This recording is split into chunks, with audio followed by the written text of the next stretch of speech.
Hey everybody, this is Systematic Geekology. I'm trying to remove all of the bells and whistles. We're trying to get rid of our logo, all of the things. You'll notice we're not going to have our slide. We're not going to have the banners. We're not going to have music for this one. We say, or we often use the phrase that we are the priest to the geeks. When we say that, it's because we believe in the priesthood of all believers. So it's like everyone who's a Christian, we believe has this passed down thing, this privilege from Jesus himself that is bestowed on us to be priests. And that's just kind of being this mediator of the faith to the communities we find ourselves in. We found ourselves in the geek community, so we say we are the priest to the geeks. We're just mediating the faith to those in our own community, which is the geek community. And when you look at priest or pastor, all this language that's used in the church, a lot of the times it goes back to like images of shepherding.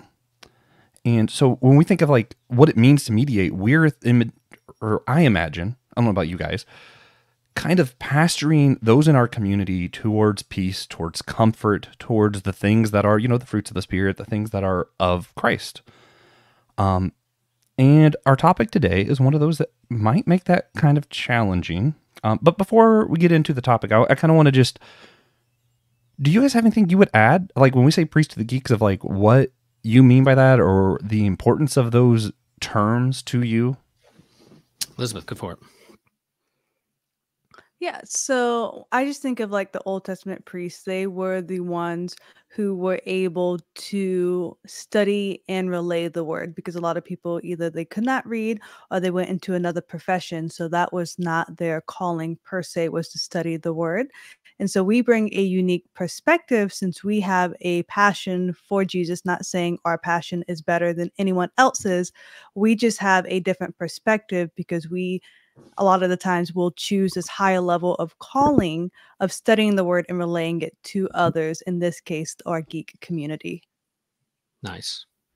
Yeah, I lean into, like, I'm called pastor here at my church. The Anglican tradition, Episcopal tradition, Catholic tradition will use priest, father, mother when they're referring to their clergy. People refer to me as Pastor Will, and as I like to say, yeah, that shepherding aspect. I shepherd a community. I lead a community. I oversee word and sacrament when it comes to preaching and the sacraments, but I'm a pastor. I shepherd. So I shepherd people in discernment of their faith, of their vocation, their lives, in the hard times like funerals and tragedies, but also in the exciting good times of like weddings and babies' baptisms and all those kinds of things. But then there's sometimes when you need pastoral care, when someone's really going through a hard time, physically, mentally, spiritually, then we provide care and walk with them with whatever they're going through. So yeah, providing pastoral care, but also shepherding. I also like to also make the joke to kind of say like, yeah, Jesus is the true shepherd.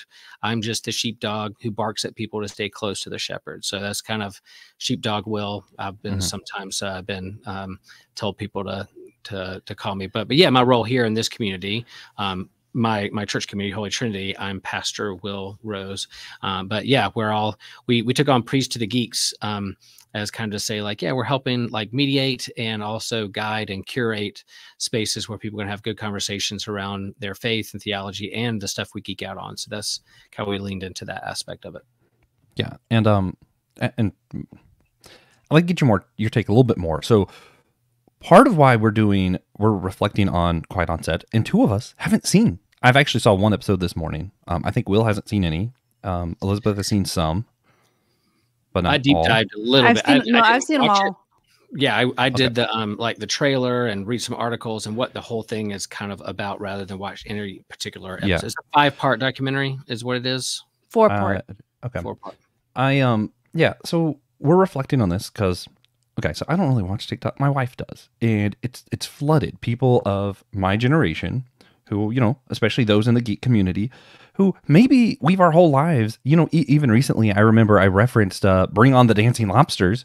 We're referencing these shows and these moments to us that were precious, good, maybe even borderline sacred because they're part of our childhood. And now we're seeing all these shows that we grew up with, the Amanda Show, all these are the things that were from Nickelodeon. The director, what's his name? Why can't I think of his name right now? Dan Schneider. Yeah. So we see stuff about him and other players involved coming out. Part of why I haven't seen it all is the same reason that I'm like, oh yeah, this is a pastoring moment.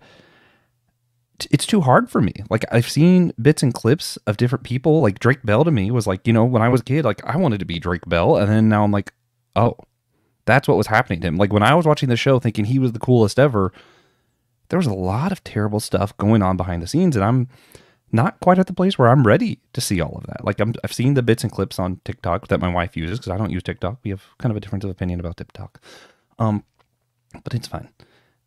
And I just see a lot of people who, a lot of the material coming out, people are either trying to, I'm trying to use the terms well. I feel like people are either cashing in and we're going to attack Nickelodeon and say, well, it's all terrible, or they're cashing in on the, hey, let's find a way to defend this. This was going on, not just Nickelodeon, everywhere. We're not going to do either of those things. I want to speak to the people who were affected. If someone who was actually on set, then hey, glory be, we can talk to them too. But a lot of us who are just kind of normal people who are like, what do I do with this? So we're going to be talking less about the documentary itself and more just kind of what do we do with all this? And so to me, that's kind of that pastoring aspect, right? Like it's not always, we're literally trying to shepherd you in with the rest of the herd and making sheeple, right? Like sometimes it's the flock is hurting and we have to speak to that specific issue, even if it's, not a specific Bible issue per se. Will, anything to add to that? Yeah, I mean, I think we won't get into the nitty gritty of each episode, but I think it was a little bit after my time watching TV. I grew up on some Nickelodeon and some geek stuff, but that's just a little after. I was a little bit older than high school, college, all those times. But it doesn't hit as hard to me, but the pattern is there when it comes to misconduct and abuse, when it comes to like scouts and the church and gymnastics, sports, all those things where you have this pattern of abuse and then cover up and then it being exposed later on.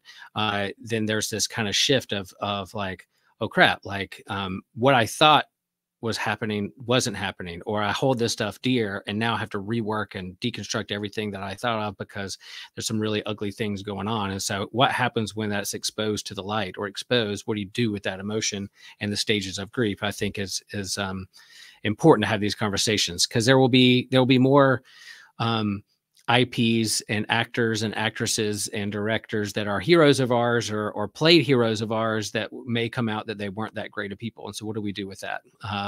Same way with the leaders, politicians, spiritual leaders, religious leaders, priests, all those kinds of things. But I want to get back to Elizabeth, like in terms of you saw some of these episodes, what was your take on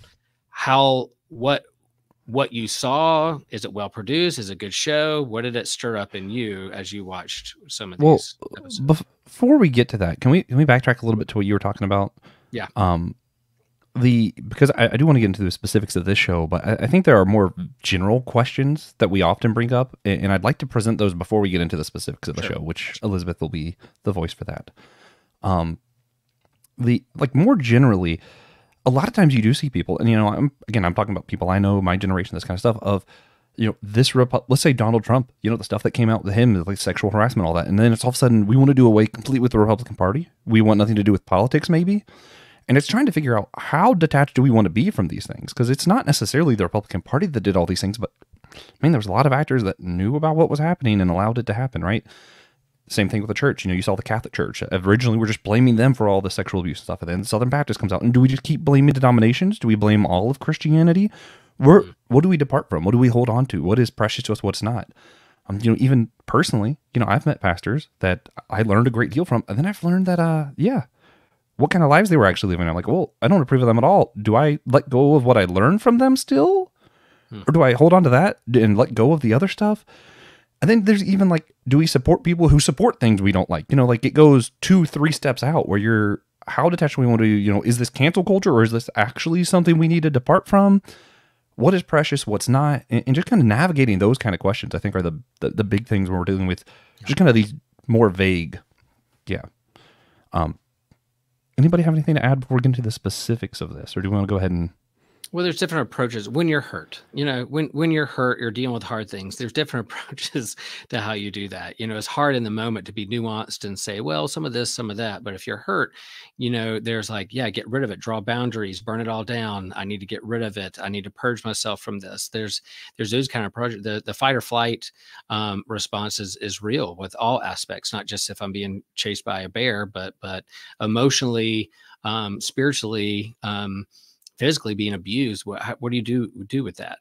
And so, yeah, there is a kind of a disillusionment to a lot of things when you grow up and you're part of institutions and communities and groups that aren't the best. It could be happen with our parents. I grew up idolizing my dad, but then my dad, I found out later on things that went on. I was like, wait, what's going on? So there's that aspect of like, doesn't negate my experience as a kid, but then to rethink and see the world through a different color lens, then you get really jaded or cynical, or you could, it takes time to heal, and maybe you see a different perspective later on when you heal, when it's not so close to you. So all those things are part of that kind of stages of grief, and the stages of grief don't come all like a formula checkbox. Oh, I did this, so I'm gonna check off and go to the next one. Oh, then 1 month I'm gonna feel this or do this. There's we've all experienced tragedies and hard times in our lives, and a lot of us traumatic things. And so how do we deal with grief? How do we lean into those who can help us, counselors, therapy, community groups, family, friends that support us in it? Yeah. Yeah. All right. So more to the specific stuff of like, what are we talking about? We don't want to just kind of tiptoe around it. I know some, but I haven't seen it all. So I'll throw it to the one of us who has seen all the episodes. I got to talk about what all is brought to light in the documentary. What did you know beforehand? What did you not know beforehand? Just kind of unpack for us some of the specifics of what we're talking about. Yeah, I mean, some of it wasn't surprising because you think of Hollywood. So the most sad thing is really it's these 12-year-old kids. These kids are going into an adult world and they're held to adult standards. And so we could assume that these 12-year-old girls are now like super conscious of their image, their weight's being monitored, their looks are being monitored, their personality really is being monitored. So that's not surprising, right? We see that every day in schools and different industry of how you're kind of being watched. But the big revealing aspect really is how the kids were unprotected and how they were succumb to a lot of adults innuendos and their innocence. Like the adults are kind of having fun making jokes. Well, some of them, not all of them. And some of the workers are kind of like too afraid to work up. But there was a lot of like adult humor, and it's going over some of these 12-year-olds heads, but now they're being experienced to like the butt of these jokes. It's just like whenever we watch 90s cartoons as adults, we're like, wow, we never saw that coming. And so you have these child actors, some of them coming up as adults now, and they're like, we like rewatching that, I cringe. Like my heart breaks if my daughter has to go through that. So a lot of the questions it has brought up is, where are the parents and the adults while all of this was going on? Yeah. Now, just the documentary I guess is talking about kind of like, television crews and exhaustion and working conditions. Is there one specific episode that focuses on Nickelodeon and the Nickelodeon shows per se? What episode is that? And then are there different themes walking through these different parts? So almost all of them. Yeah, it's all Nickelodeon. So an episode kind of like features on a different topic. So I think like episode 1 was really hard into like all that. And so it was kind of like the start, and it's all centered around Dan, this producer. And my complete opinion, this is just kind of what I formulated. I see what happened to Dan, what happens to a lot of pastors. One person should not have so much power, and you get really get a little like overconfident, and you see what you want to get away with. It's almost like that line of towing of like, how far can I push the boundaries? How much can I get away with? And he just he was just an immature like guy out of college who enjoyed penis jokes. I mean, boys like immaturity, and he pushed the line more, and because he got away with it, it was kind of like he just kept on getting away with like worse things on the road and worse things. And it was mainly Yeah. him being kind of like a sexist person, a womanizer. So it's not just the kids who suffered. It was a lot of women who worked for him as well.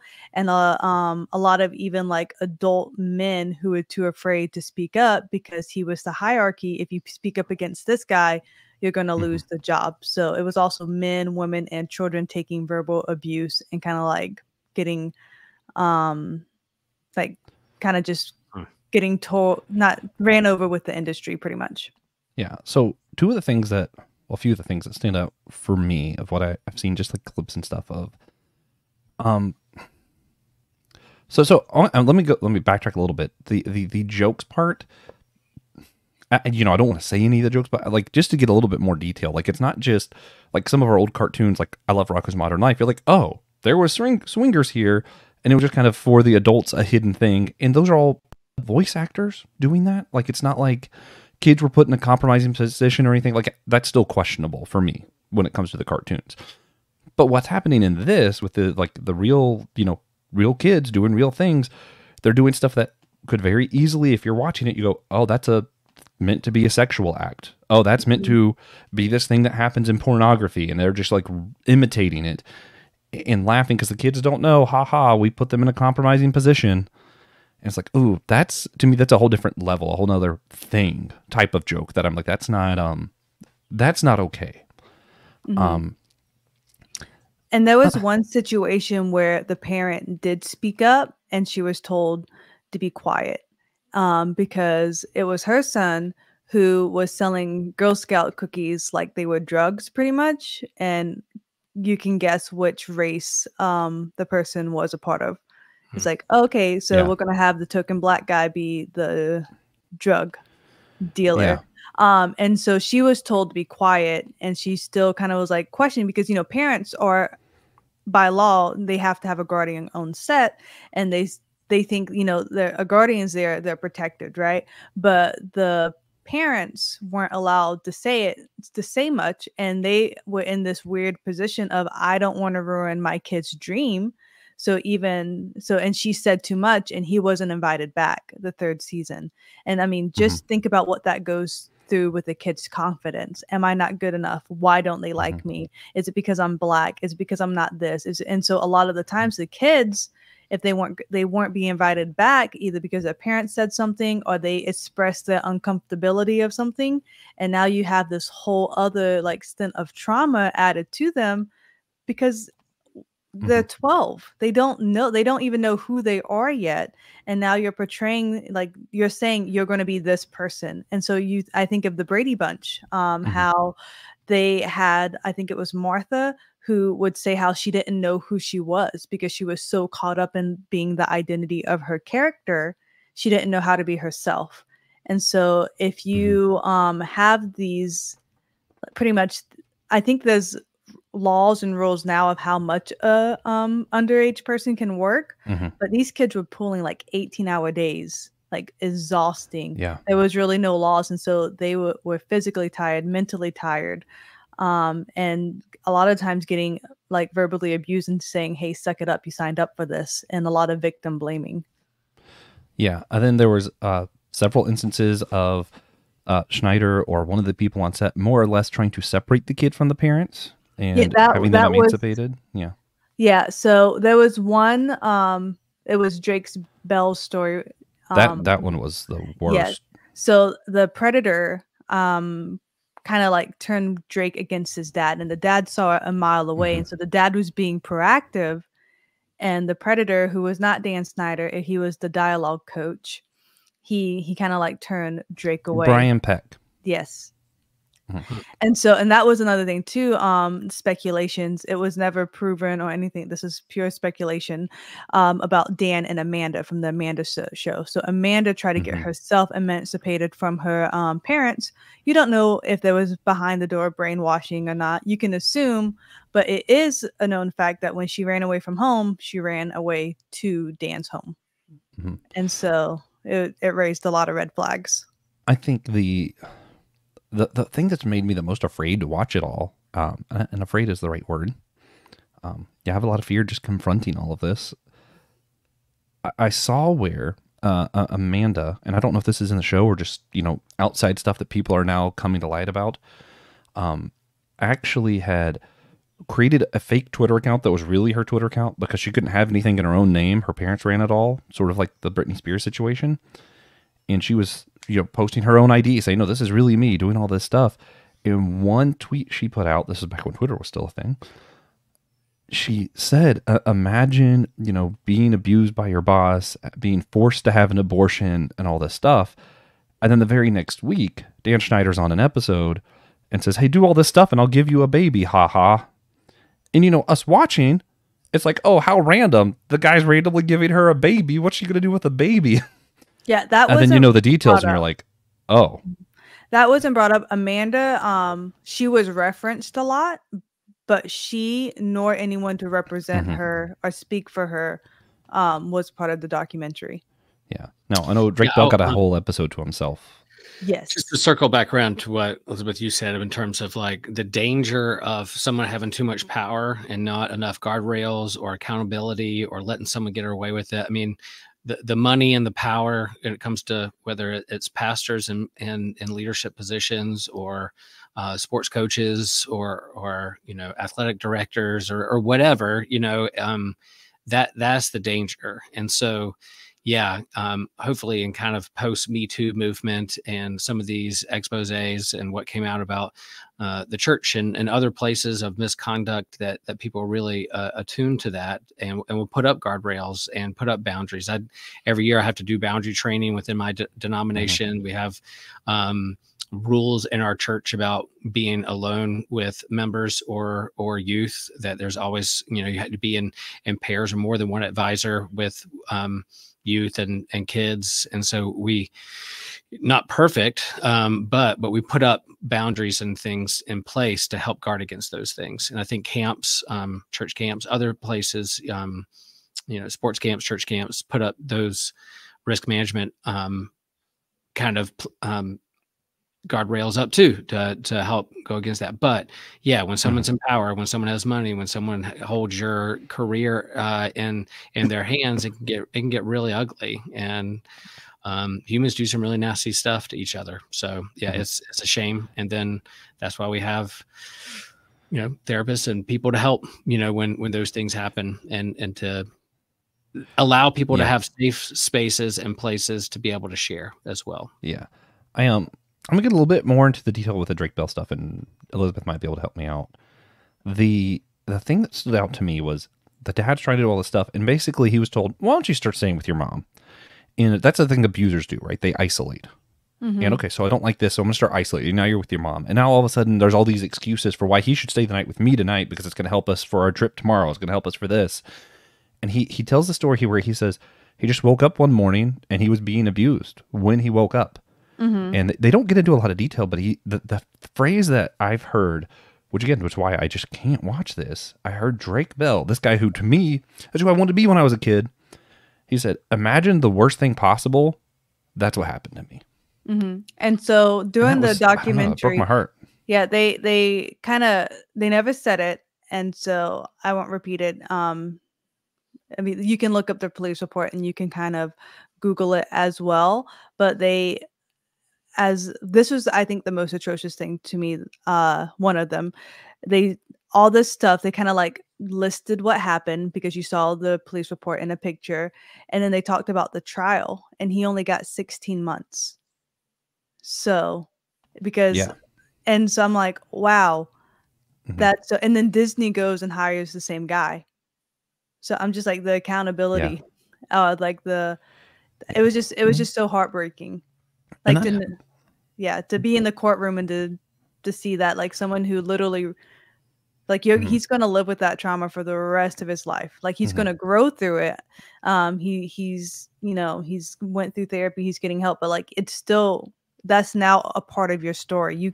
That's a part of who you are. Yes, you can grow through it and you can overcome and you can become stronger, but that's all going to live with him for the rest of his life. And the guy only got 16 months. Yeah. Well, and that, I hate to say it, that reminded me of the church. A lot of the stuff the Southern Baptist came out a couple years ago, and how many people we saw were on this list as sexual abusers who, served a couple months, got out, and they just went to a different Baptist church. Mm-hmm. And it's like, whoa, wait a minute, that's why are we letting these people near children? Like, even if they, we're Christians, we believe in everyone's a sinner, that we all can be saved, anyone can be redeemed, but that doesn't mean anyone needs to be a pastor. Yeah, Right. you can be And that's- redeemed, but yeah. now because of your consequences and your action, you are now guardrailed because we are protecting others. So you can completely be redeemed by Christ. We believe that nobody is is too far from the grace of Christ. But also, I'm not going to take a recovering alcoholic and say, here's a bar. Let's go have drinks together. Yeah. But, you get water. It's just, you just have to be. Yeah. And one thing I feel, because I know you guys didn't watch it, but what is really good about documentaries like this is now there is awareness. And a lot of the times with awareness, I firmly believe, even as people go higher up in ministry, as you are more aware, you are now responsible of the knowledge you have. And so because now people are more aware, hopefully there will be more rules and laws to protect and to make people responsible in protecting minors in the film industry. Yeah. And okay.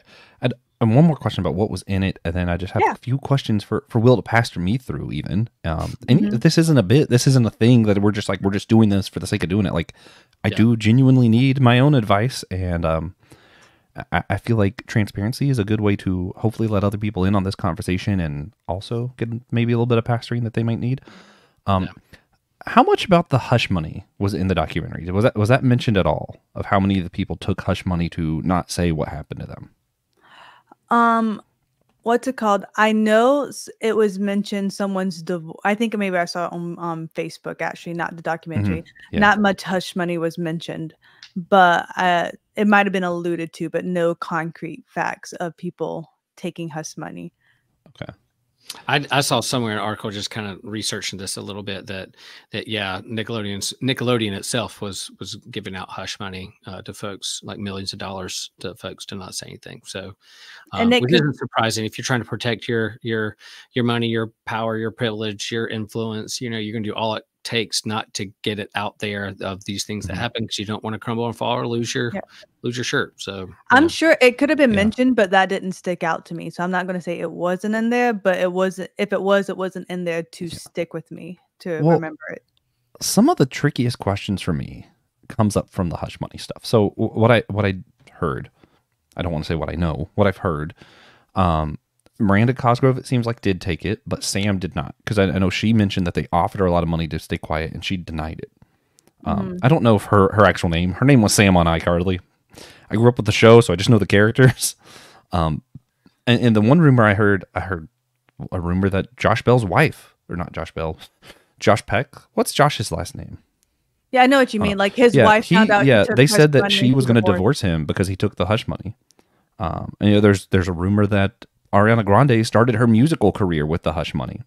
So then there's these questions then of, if that's true, do we boycott Ariana Grande's music because she started it with this money? And to an extent, I see where people are coming from, because there is this problem of, she took money to stay quiet instead of helping who was going to come after her. And I see that being problematic, but does that mean we completely avoid the artist altogether? I mean, I know that's more of a personal question for each individual, but I feel like those are trickier things. That's a form, I think, personally, of victim blaming, because you have this scared little girl who just wants to make her dreams come true, and she does not have the maturity.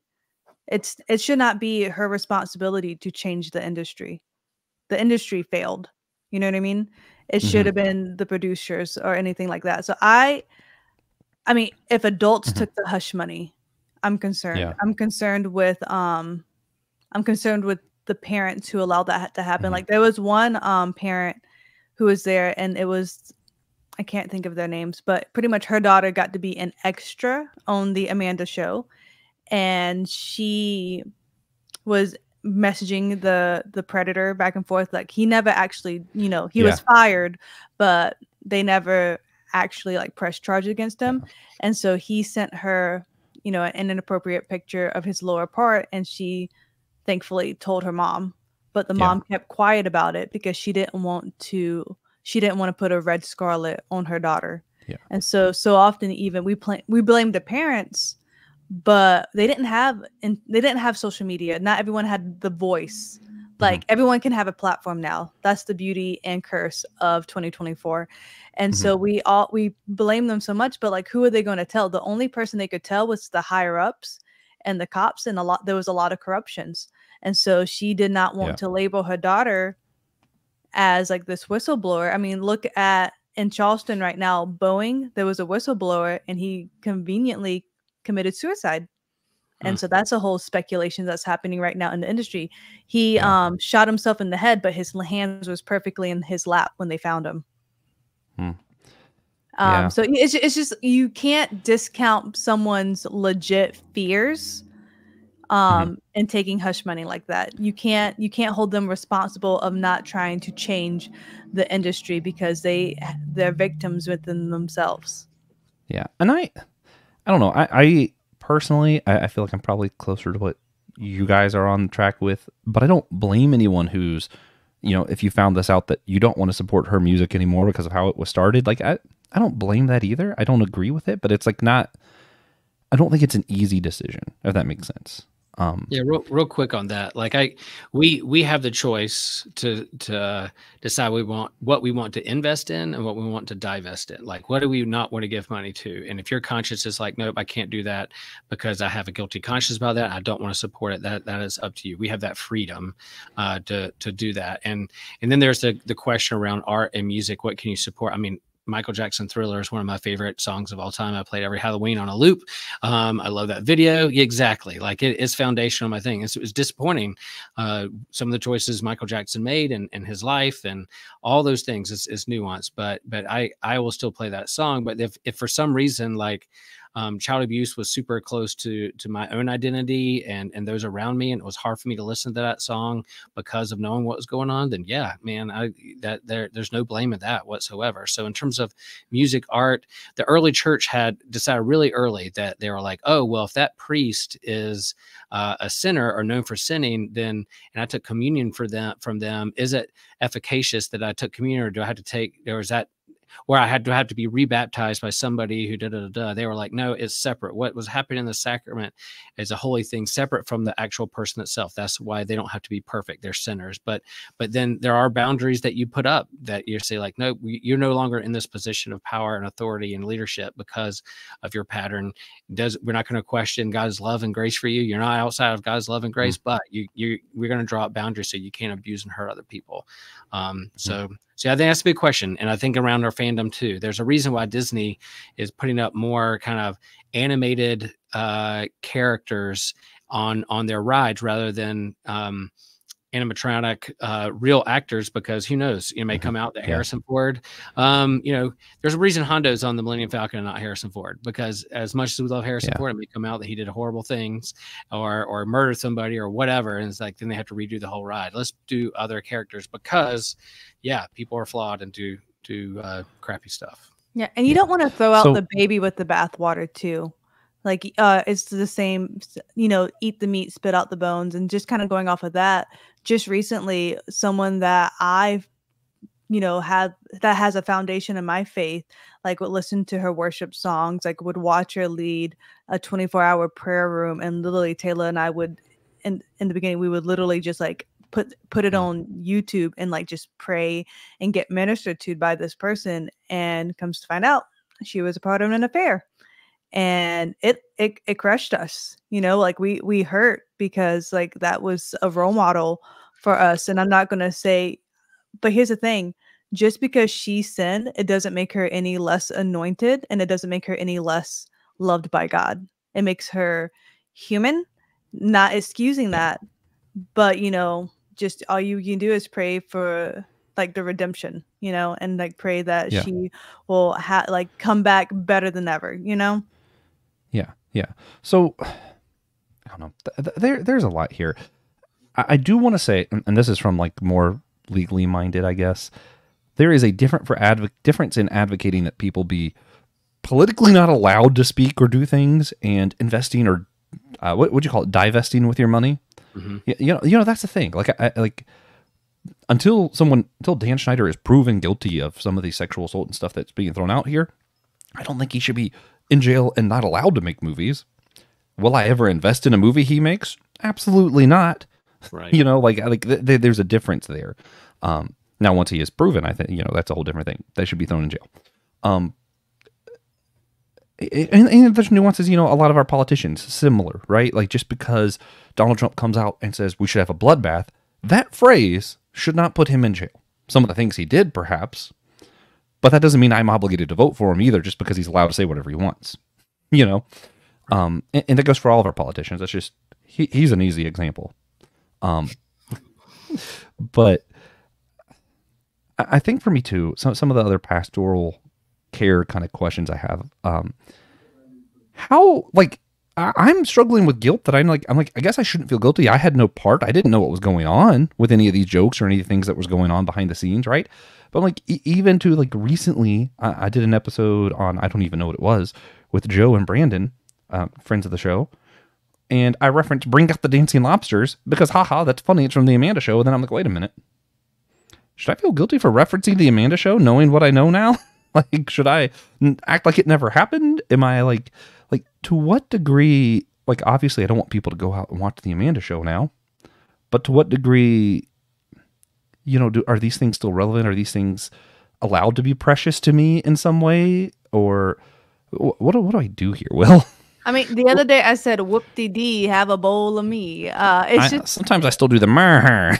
It's funny. It's our childhood, you know what I mean? And it's something that makes and shapes probably some of your humor that you don't even realize it. But at the same time, and here's why I have the problem, that it's possible that someone hears me say, Bring Out the Dancing Lobsters, and then they think of the Amanda Show, and that brings out hurt for them that they've experienced personally and relate to her, and it's all because I just made some silly joke about lobsters. As someone who has experienced a lot of trauma and a lot of hurt, that's not your responsibility to pick up. So, Right. because I have a special needs sister who passed away tragically, just because someone talks about a special needs, like Love on the Spectrum, kind of like what you were saying, Will, I heard it was a great show. I will never watch Love on the Spectrum. I don't care how well it's done. I don't Right. care how great of a, like, you know, picture they're painting. But my little sister will never like get to grow up and even, you know, experience any kind of life.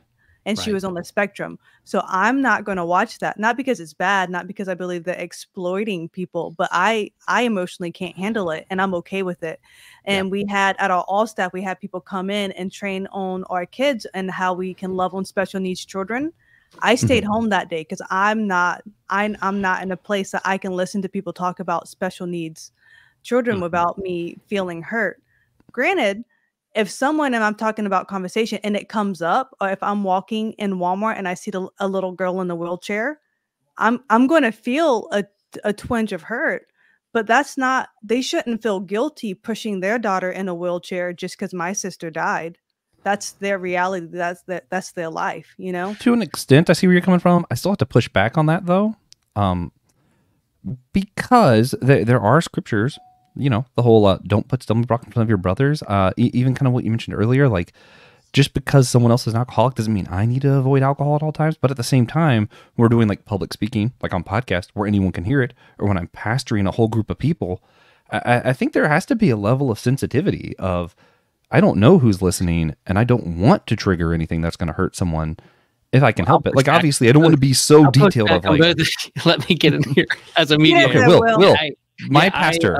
What Elizabeth just says, completely 100% legit. And there may be a time in your life, a decade from now, 20 years from now, where you may feel differently, be able to watch that show. There may be some healing or something happen in your life where you're like at a different stage and phase in your life of healing or grief that you're allowed to. But if you never get to that point, that's fine too. I think we need to be sensitive and understand those things. But also there's only so much I can know about the other person that will trigger them or not. If I trigger somebody because I make a reference to a Star Wars thing and they were abused at a Star Wars movie when they were, you know, then that I am sorry. I apologize. I didn't know that about you, you know, those kinds of things. So those jokes is one thing. I really like Josh Joss Whedon's run on the Astonishing X-Men. It's my favorite run. It's what got me into comics. It's one of the favorite comic book story arcs of all time. Nobody can take away how much I love that story and that comic, what it means to me in getting back into comics. But he's a problematic individual. He's done some abusive things. I'm not going to necessarily invest in a lot of. There's a reason he's been canceled or semi-canceled. But I can't take away my experience from that time and what was going on. That story, I'll still love it. I'm at a point now where I can separate now. I'm sure if he treated me that way, I may throw away those graphic novels. If I had a traumatic experience with him and he abused, then there'd be a whole different relationship. There is a kind of spectrum to that, and we need to be sensitive for others, but also on our end of things who could be triggered, to also understand where the other person is and give people a break too. There may be some ignorance there that you didn't know part about my life, Joshua, and so you may have said something that, oh my gosh, they didn't know that this was a traumatic part of my life. That's not up to you to tiptoe around me the whole time, because you don't know what's going to trigger me or not. But if it does, and I'm honest with you and I say, Joshua, I'd rather you not say that phrase because this has an impact on me, or I can't do that, not to push me. You did that for me. Like I was like, when you came to visit here and I was like, Josh, let's just go down to the back door, hop in the car and go. And you were like, I'm going to walk. And I was like, no, dude, come on, hop in my car. And you went, I was in an accident and I would rather walk, not get. And I was like, I am so sorry that I was pushing you and like making jokes about how you were going to walk and be late rather than, and you're like, look, this is a part of like my accident and trauma. And I was like, dude, I am so sorry. I didn't know that. But you were honest with me. You're a part of our relationship where we could share that with each other and be vulnerable in that space. And so Elizabeth sharing that about her sister allows me to understand that part about her and others and our listeners. I mean, that's part of how you go into relationship with each other and navigate those things and be honest with each other. So I guess my only follow up with that, like from podcasting and from like even pastoring situation, then if you know someone, mine's easy because like I feel like mine's easy because like it's PTSD around driving in cars. So I'm glad you brought it up actually. Yeah. I obviously don't expect people to never mention cars or to not drive short distances. You know, it's like that would be silly of me. But one second, okay, go ahead. No, I'm saying that's why it's raised to go after you. I'm not saying I want to talk right now. Just when you're ready, she wants to talk. Go ahead. Okay. God, what was I talking about? Oh, so but then knowing that about me, does that change? Like if you're pastoring towards a large group, or if you're podcasting, you know that I'm going to listen to every single episode. Does that change maybe how you talk about cars, even like, or do you just not keep that in mind in that, but only when we're talking like personally? Elizabeth first, then me. So just kind of like what you were saying. So just because you know, and I'm thinking since I'm also like super involved in like the day-to-day of a Sunday, just because a pastor knows that someone in the congregation is struggling with their marriage and their husband just left them, it's not going to stop the pastor from talking about a healthy marriage and what it takes to do a healthy marriage. Like you're going to, you'll be sensitive, but I found people with, I don't want to say legit trauma because, I'm not going to undermine anyone's trauma, but even just talking to other people, when people have experienced real hurt and real suffering and real trauma, a lot of the times they are more gracious to the people speaking to them. It's the people who who don't know what they're talking about and they get so offended. That's my experience with people. I think there is a difference in the example though, because the Bible just does talk specifically about good marriages. So I think it's easy to see that.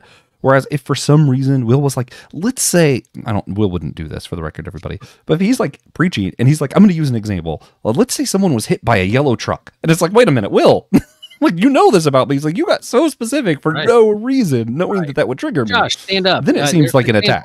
I was like, Josh, stand up here. We're going to talk about it. But Jesus heals blind people in scripture. And, he says, do not have a spirit of fear. So he should be able to talk about a yellow truck and you should not have a spirit of fear if we want to go straight. That's not what a spirit of fear means for the record, people. That is...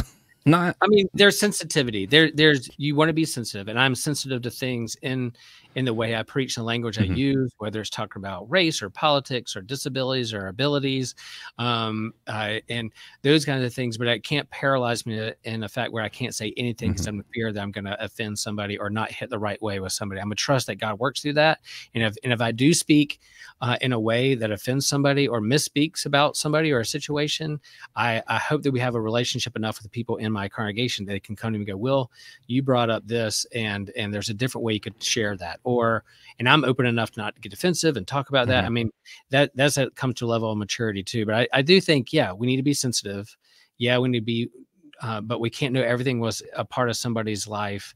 On Mother's Day, like I have a lot of female pastors on my algorithms and feeds who will talk about, hey, be careful how you talk about Mother's Day today, because there's a lot of people hurting out in our congregations who wish they were or had abusive mothers or whatever. And so yeah, we got to be sensitive to those things, be reminded of those things. And there's some ways you can talk about your language or give a little preamble about what you're trying to do and ask for grace and those things. But to make I'm sure I've made a joke on a podcast somewhere. Somebody's like, that offends me because they're not sensitive to me. And I apologize if I ever did that, because I make inappropriate jokes lots of times. But yeah, I think we need to be easy on each other and also acknowledge and be honest with our feelings around it. And wherever you are, Joshua, about not being able to watch this because it could hurt, I understand there's some things I can't watch because I'm not going to go down that road because I don't want to feel that way. And that's okay. All right. Well, Will is actually my pastor, y'all, if you didn't know. I am a member of his church now. That's right. Do you have any final pastoral notes Really? before we wrap this up? Do you pay tithes to his church? There's a whole church episode where we talked about that. Yeah, there's a whole. Yeah. I have to. For those listening who want to know, he's a contributing member of our congregation. I will pay tithes, but don't think it's a biblical mandate, and I will state on that's just not something that Christians are required to do. But that's a whole different topic. Put a check mark or a thumbs up button on my blog post, and then you're waived for this month. Yeah. We're gonna go biblical.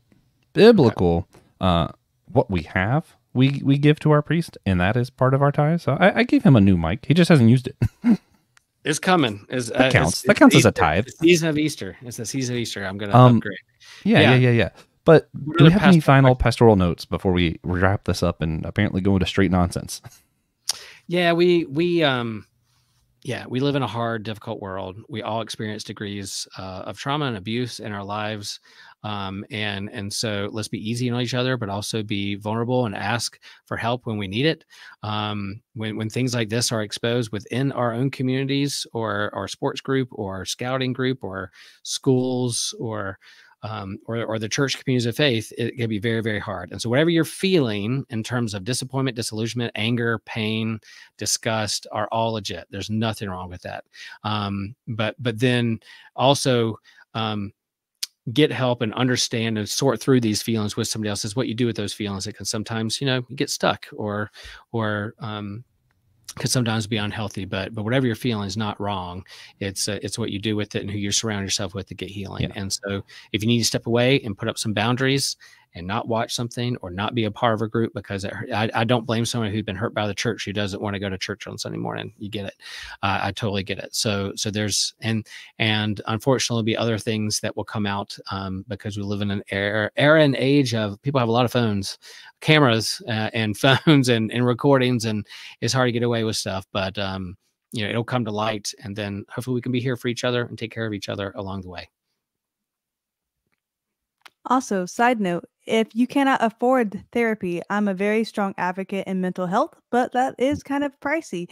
There is a lot of psychological benefits that is shown and proven that unlocks in your mind as you write things down. So as you literally physically from your brain with your hand writing stuff down, not typing it out, it helps you be able to process trauma in a way, and it helps you slow down, and you can actually, sometimes it's all in your head, and if you see it on paper, you can work through it in a way. So there's a lot of different tips and tricks to going through trauma and processing emotions and feelings that you may not have the opportunity if you are not a part of a church home and they offer counseling for free, or if you do not want to pay for counseling. So there's a lot of ways to take care of your mental health. We are also available. I am about to be a licensed pastor. I take my exam next week. And then we have some other pastors in our group that we would love to walk with you and talk with you. Yeah, you can that's a love big cheat Jesus code. and have a therapist. You can do both. Yes. And but if it's also medical therapy can be very expensive. I go twice a month. Yeah, there's ways that you can get that without paying so much money. Or if you need extra help, we are here, and I hope that we can be a vehicle for others. Yeah. Also, cheat code up. A lot of churches, if you just call the pastor and ask to talk to them, they'll talk to you. Yeah. Yeah. A lot of them are pretty open about that stuff. Form a relationship. I don't want to drag this on too long, but I worry that someone's going to watch this and feel like we didn't address something that needs to be addressed. Is there any way to address, like, how do we know? Do we boycott Nickelodeon? Do we boycott church altogether? Do we boycott Baptists because they did this, or Catholics? Like, how do we know where that line is of no longer embracing something? Like, is there a way to know that line, or is it just kind of an individual basis? It's definitely individual. I've been hurt by the church before. I've been hurt by the church I attend, and my husband's the pastor of. I'm not going to throw out the whole church. I'm not going to throw out Jesus just because I've gotten hurt. And the same thing with kind of like my my scenario. I've loved one has caused me trauma and abuse, but I have forgiven them. I've worked through that with therapy, and I'm not going to throw them away because those same loved ones who abused me, they need Jesus. Yeah. I'm the danger of the single story. It's like there's intersectionality when it comes to all these different things. And if you feel like you're in a position where you need to get rid of Nickelodeon altogether and get rid of the church altogether, then that's what you need now. Maybe it'll be a different story later on as the years follow in terms of healing. But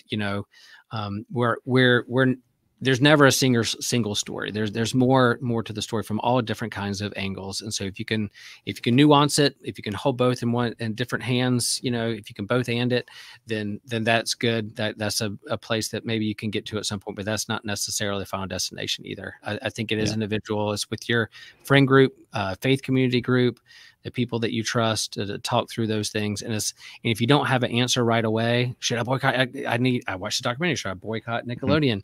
Maybe you sit with the question a little longer. You don't have to have an answer immediately. You can sit with it for a little while. Take time with that. Yeah. Sit with it and see where it lands. Yeah. I'm disgusted at what Nickelodeon allowed to happen. I'm comfortable watching SpongeBob. I found out I still watched SpongeBob last night.